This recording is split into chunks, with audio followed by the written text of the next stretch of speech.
Well, the crowd outside the courthouse was relatively well behaved, alternating between cheering and sometimes complete silence.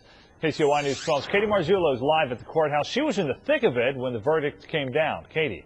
Well, Jerry, let me describe the scene for you down there. It was crowded, it was hot, and it was definitely tense. Everyone waiting to hear those words, either guilty or not guilty. We were clustered around a tiny radio, barely audible, but that's where we got the answer.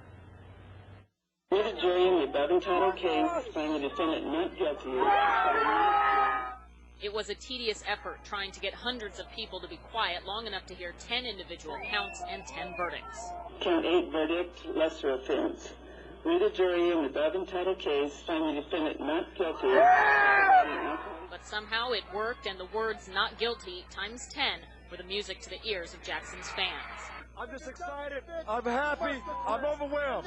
The whole world thought that Michael was guilty, but he was judged by a jury of his peers who said he was not guilty.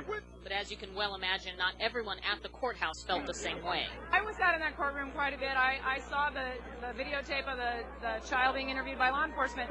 He looked to be telling the truth to me. Clearly, the jury disagrees.